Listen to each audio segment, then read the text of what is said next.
Hello friends, welcome to খেল দুনিয়া। আগামীকাল উড়িষ্যার বিরুদ্ধে সেকেন্ড সেমিফাইনালে মাঠে নামছে মোহনবাগান। তো সেই ম্যাচে নামার আগে আজকেরই শেষ অনুশীলন করে নিয়েছে মোহনবাগান।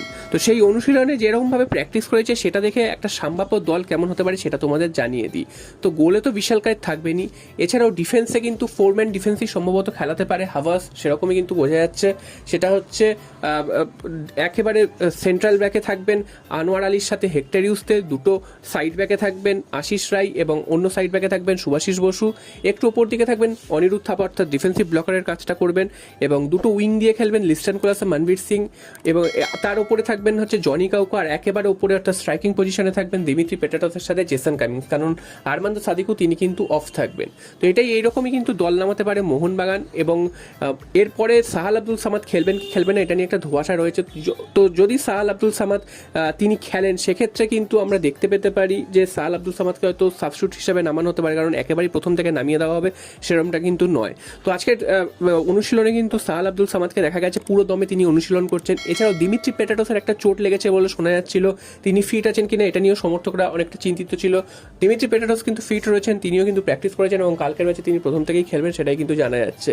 তো এরকম কিন্তু ফার্স্ট 11 হতে পারে। যদি 3 ম্যান ডিফেন্সে খেলে সেক্ষেত্রে কিন্তু ফরমেশনটা একটু অন্যরকম হতে পারে, সেটাও তোমাদের জানিয়ে দিই। গোলে থাকবেন বিশাল কায়েদ, ডিফেন্সে থাকবেন শুভাশিস বসু, আনোয়ার আলী এবং হেক্টর ইউসতে, একটু ওপর দিকে অর্থাৎ ডিফেন্সিভ ব্লকার হিসাবে সেই অনিরুদ্ধ থাপাই থাকবেন, তার উপরে থাকবেন অভিষেক সূর্যবংশী দুটো উইং দিয়ে লিস্টন কোলাস ও মনবীর সিং, তার উপরে থাকবেন জনি কাউকো এবং একেবারে ওপরে থাকবেন কিন্তু সেই দিমিত্রি পেটাটস এবং জেসন কামিংস। তো এইরকম কিন্তু যদি 3 ম্যান ডিফেন্সে খেলে সেরকম কিন্তু হতে পারে। তবে 3 ম্যান ডিফেন্সে খেলার এই ম্যাচে কিন্তু খুবই বিপজ্জনক, কারণ উড়িষ্যার যে শক্তিশালী দল সেখানে মাঠের কন্ট্রোল নিতে না পারলে মোহনবাগান কিন্তু বিপদে পড়ে যাবে, এবং ডিফেন্স যদি ফাঁপা হয়ে যায় সেক্ষেত্রে কিন্তু গোল হজম করে নিলে মোহনবাগান কিন্তু খেলা থেকে হারিয়ে যাবে।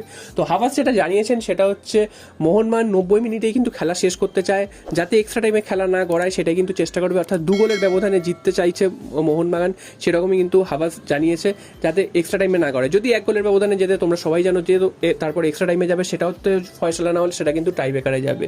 তো হাভাস টাই বেকার এবং এক্সট্রা টাইমে খেলার মতন মানসিকতা নিয়েই কিন্তু আগামীকালের ম্যাচে নামবেন, এবং তার জন্য কিন্তু প্র্যাকটিসও করিয়েছেন।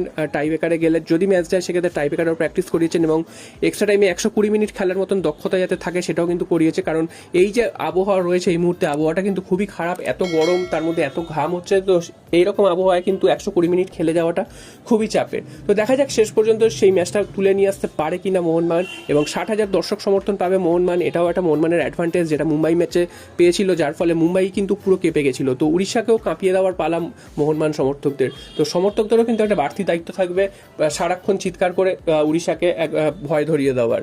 আর সবশেষে আরেকটা খবর জানিয়ে দিই, আজকে কিন্তু হঠাৎই আশিক কুরুনিয়ান তিনি মোহনবাগান অনুশীলনে এসছেন। তো তোমাদের জানিয়ে দিই, আশিক কুরুনিয়ান মোহনবাগান অনুশীলনে এলেও তিনি কিন্তু খেলার মতন কোনো পজিশনেই নেই, কারণ অনেক দিন তিনি ম্যাচের বাইরে রয়েছেন। হয়তো তিনি প্র্যাকটিসে নেমেছেন, সব কিছু করছেন, তবে ম্যাচ ফিট যাকে বোঝায় ম্যাচে খেলার মতন ফিট, সেই ফিটটা কিন্তু তিনি নেই। তো হঠাৎ করে তিনি মোহনবাগান প্র্যাকটিসে এসছেন, এই কারণে হয়তো দলের পাশে আছেন সেটাই কিন্তু জানানোর জন্য, এবং প্লেয়ারদের সাথে কথাবার্তা বলেছেন এবং প্র্যাকটিসেও ছিলেন।